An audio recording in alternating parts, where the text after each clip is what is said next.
আমি যতদিন আছি দেশের অনিষ্টকর কোনো কাজ হবে না, বললেন প্রধান উপদেষ্টা। প্রধান উপদেষ্টাকে মানসিক টর্চার করা হচ্ছে, বলেন সৈয়দ রেজাউল করিম। বিএনপি কখনো স্বৈরাচার হয়ে ওঠেনি, বলছেন ডক্টর মঈন খান। দুই উপদেষ্টাকে পদত্যাগের দিকে নিয়ে যাওয়ার জন্য সরকারকে বলেছি, বলছেন নূর। এবং সর্বশেষ জানাবো, দেশে বিদেশে নাসা গ্রুপের জালিয়াতি পাচারের 620 কোটি টাকার সম্পদ সরকারের কবজায়। শুনছিলেন সংবাদ শিরোনাম, এবারে বিস্তারিত। আমি যতদিন আছি দেশের অনিষ্টকর কোনো কাজ হবে না, বললেন প্রধান উপদেষ্টা। প্রধান উপদেষ্টা ডক্টর মোহাম্মদ ইউনূস বলেছেন, আমি যতদিন আছি দেশের অনিষ্ট হবে এমন কোনো কাজ হবে না, নিশ্চিত থাকেন। প্রেস সচিব জানান, প্রধান উপদেষ্টা বলেছেন, আমরা বড় যুদ্ধাবস্থার ভিতরে আছি। আওয়ামী লীগের কার্যক্রম নিষিদ্ধ হওয়ার পরে ডিস্টাবিলাইজ করার জন্য যত রকম ভাবে পারে চেষ্টা চলছে। এটা থেকে আমাদের রক্ষা পেতে হবে, বিভাজন থেকে আমাদের উদ্ধার পেতে হবে, ঐক্যমত্য থাকতে হবে। আত্মমর্যাদাপূর্ণ জাতি হিসেবে আমরা যতটুকু দাঁড়াতে পেরেছি এটা যেন সামনের দিকে এগিয়ে যায়। তিনি বলেন, সবাই একসঙ্গে বসার সাহস পেলাম, সুষ্ঠু নির্বাচন করতে না পারলে আমি অপরাধী অনুভব করব। প্রধান উপদেষ্টা বলেন, অভ্যুত্থানের কারণে মহা সুযোগ পেয়েছি ধ্বংস হয়ে যাওয়া দেশকে টেনে তোলার। আওয়ামী লীগ নিষিদ্ধ করার সঙ্গে সঙ্গে আরেকটা যুদ্ধ পরিস্থিতি তৈরি হয়েছে দেশের বাইরে ও ভেতরে, যাতে আমরা এগোতে না পারি, যাতে সবকিছু কলাপস হয়ে যায়, যাতে গোলামি ফেরত যায়। তিনি বলেন, আমি যতদিন আছি দেশের কোনো অনিষ্ট হবে এমন কোনো কাজ হবে না, নিশ্চিত থাকেন। প্রধান উপদেষ্টাকে মানসিক টর্চার করা হচ্ছে, বলেন সৈয়দ রেজাউল করিম। ইসলামী আন্দোলন বাংলাদেশের আমির সৈয়দ রেজাউল করিম বলেন, প্রধান উপদেষ্টাকে কাজ করতে দেওয়া হচ্ছে না, মানসিক টর্চার করা হচ্ছে, এটা আমরা অনুভব করছি। সৈয়দ রেজাউল করিম বলেন, আমরা তাকে বলেছি জিতলে একসঙ্গে, হারলেও একসঙ্গে, মাঝখানে রণে ভঙ্গ দেওয়ার চিন্তা বাদ দিতে বলেছি। তিনি আরো বলেন, ইসলামী আন্দোলনের পক্ষ থেকে জাতীয় নির্বাচনের আগে, স্থানীয় নির্বাচন ও ভোটের আগে প্রয়োজনীয় সংস্কার ও বিচারের দাবি জানানো হয়। বিএনপি কখনো স্বৈরাচার হয়ে ওঠেনি, বলছেন ডক্টর মঈন খান। বিএনপির স্থায়ী কমিটির সদস্য ডক্টর মঈন খান বলেছেন, দেশের মধ্যে অনেকে শঙ্কিত বিএনপি ক্ষমতায় এসে আওয়ামী লীগের মতো হয়ে যাবে কিনা, স্বৈরাচার হয়ে ওঠে কিনা। এই ধারণা সম্পূর্ণ ভুল। বিএনপি কয়েকবার রাষ্ট্র পরিচালনা করেছে, কিন্তু কখনো স্বৈরাচার হয়ে ওঠেনি। যারা এসব কথা বলেন তারাই দেশকে লুটপাটের রাজ্য বানিয়েছিল। ডক্টর মঈন খান বলেন, নেতা হতে গেলে রাজনৈতিক দায়বদ্ধতা থাকা জরুরি। অনেককে বলতে শোনা যায় বিএনপি ক্ষমতায় গেলে স্বৈরাচার হয়ে উঠবে, এমন কথায় আমি হতবাক হই। বিএনপি সরকার হিসেবে দীর্ঘদিন দেশ পরিচালনা করেছে, ভুল ত্রুটি ছিল, কিন্তু বিএনপি কখনো স্বৈরাচারী ভূমিকা অবতীর্ণ হয়নি। বিএনপি দেশ পরিচালনার দায়িত্ব পেলে স্বৈরাচারী হয়ে উঠবে না, জনগণের কল্যাণে কাজ করবে। বিএনপি 15 বছর দেশ পরিচালনাকালে বিরোধী দল মদ দমনে কোনো গায়েবী মামলা দেয়নি, আইন শৃঙ্খলা রক্ষাকারী বাহিনীকে ব্যবহার করেনি। বিএনপি স্বৈরাচার হয়ে উঠবে বলে এমন তথ্য নেগেটিভ দাঁড় করাবেন না। বিএনপি চেয়ারপারসনের বিরুদ্ধে 36টি মামলা দেওয়া হয়েছে। মহাসচিবের বিরুদ্ধে গত 15 বছরে 105টি মিথ্যা মামলা দিয়েছে। বিএনপি ক্ষমতাকালে হাসিনা বা আওয়ামী লীগের সাধারণ সম্পাদকের নামে একটি মামলা দিয়েছে, এমন ঘটনা ঘটেনি। এবি পার্টির সাধারণ সম্পাদক ব্যারিস্টার আসাদুজ্জামান ফুয়াদ বলেন, আমিত্বের যে কালচার, এটা থেকে বের হয়ে আসতে হবে।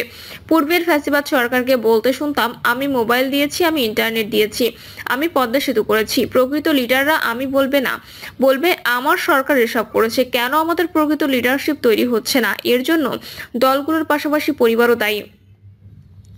আমাদের পরিবার আমাদের রাজনীতির বাইরে রেখে ঘরোয়া টিকটিকি বানায় রাখছে। পরিবার, স্কুল, কলেজ, বিশ্ববিদ্যালয় থেকে লিডারশিপ তৈরি করতে হবে, চ্যালেঞ্জ নেওয়া শিখতে হবে জীবনের প্রতিটা স্তরে। এনডিএম চেয়ারম্যান ববি হাজ্জাজ বলেন, পতিত হাসিনাকে নিয়ে আলোচনা করার প্রয়োজন নেই। আমি এটা করেছি, ওটা করেছি, সেদিন আর আসবে না।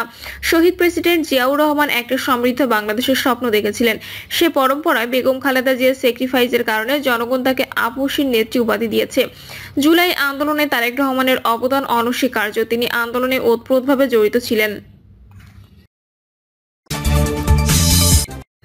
দুই উপদেষ্টাকে পদত্যাগের দিকে নিয়ে যাওয়ার জন্য সরকারকে বলেছি, বলছেন নূর। ছাত্র প্রতিনিধি দুই উপদেষ্টাকে অপসারণ করা বা তাদেরকে বুঝিয়ে পদত্যাগের দিকে যাওয়ার জন্য সরকারকে বলেছেন বলে জানিয়েছেন গণ অধিকার পরিষদের সভাপতি নুরুল হক নূর। নুরুল হক নূর বলেন, আমরা প্রধান উপদেষ্টাকে বলেছি, যেসব উপদেষ্টা নিয়োগ নিয়ে বিতর্ক রয়েছে, বিশেষ করে ছাত্র আন্দোলনের পটভূমি থেকে আসা যেসব উপদেষ্টার বিরুদ্ধে কোনো রাজনৈতিক দলের সঙ্গে যুক্ত থাকার অভিযোগ উঠেছে, তাদের উপদেষ্টা পরিষদ থেকে সরিয়ে দিলে সরকারের ভাবমূর্তি রক্ষা পাবে।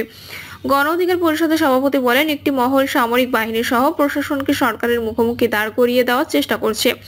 আমরা উপদেষ্টাকে বলেছি, আপনি সামরিক বাহিনী সহ প্রশাসনকে আস্থায় নিয়ে কাজ করবেন। রাজনৈতিক দলগুলোর সঙ্গে সরকারের দূরত্ব প্রসঙ্গে তিনি বলেন, প্রধান উপদেষ্টা এই বিষয়ে হতাশা প্রকাশ করেছেন এবং আগামীতে রাজনৈতিক দলগুলোর সঙ্গে ঘন ঘন বৈঠকের আশ্বাস দিয়েছেন। করিডোর ইস্যু নিয়ে গণ অধিকার পরিষদের পক্ষ থেকে সরকারকে বর্তমানে কোনো সিদ্ধান্ত না দেওয়ার আহ্বান জানানো হয়েছে বলে জানান নূর।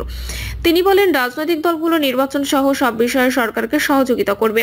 সরকারের প্রতি নিজেদের অসন্তোষের কথা জানিয়ে নূর বলেন, 9 মাস আগে যখন এই সরকার গঠিত হয়েছিল তখন সবাই মিলে আমরা যেভাবে সমর্থন দিয়েছিলাম সেই সমর্থন এখন আর নেই।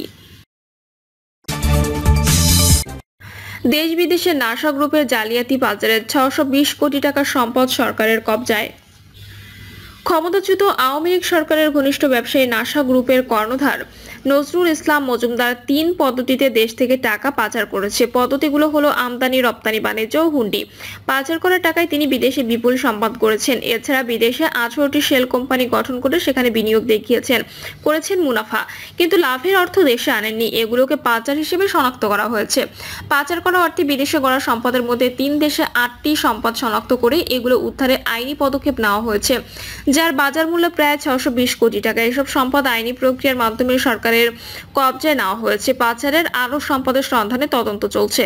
তদন্তে সংশ্লিষ্ট সংস্থাগুলোর প্রতিবেদন থেকে এসব তথ্য পাওয়া গেছে। সূত্র জানায়, নজরুল ইসলাম মজুমদারের মালিকানাধীন এক্সিম ব্যাংকের বিদেশে 2টি এক্সচেঞ্জ হাউস রয়েছে। এগুলোর মাধ্যমে রেমিটান্স আহরণের নামেও জালিয়াতি করে টাকা পাচার করেছেন। এ বিষয়টি খতিয়ে দেখা হচ্ছে। নাসা গ্রুপের টাকা পাচারের বিষয়ে কেন্দ্রীয় ব্যাংক ও বাংলাদেশ আর্থিক গোয়েন্দা ইউনিট আন্তর্জাতিক সংস্থাগুলো তদন্ত করছে। গ্রুপের বিভিন্ন প্রতিষ্ঠানের নামে আরো জালিয়াতি তথ্য পাওয়া যাচ্ছে।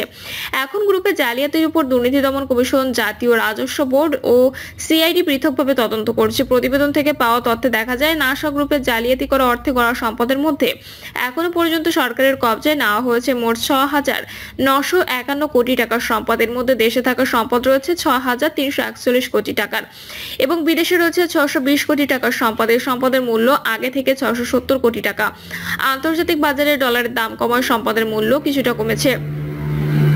বিদেশে নাসা গ্রুপের ওইসব সম্পদের বিষয়ে সংশ্লিষ্ট দেশগুলোর মানি লন্ডারিং কর্তৃপক্ষের সঙ্গে যোগাযোগ করা হচ্ছে।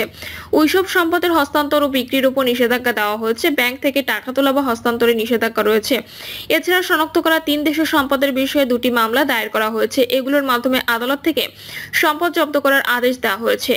মামলার রায়ের ওইসব কপি সংশ্লিষ্ট দেশের মানি লন্ডারিং কর্তৃপক্ষের কাছে পাঠানো হচ্ছে, যাতে পাচারকারী ওইসব সম্পদ বিক্রি বা স্থানান্তর করতে না পারে। তবে সম্পদ এখনো পাচারকারী ব্যবহার করছেন।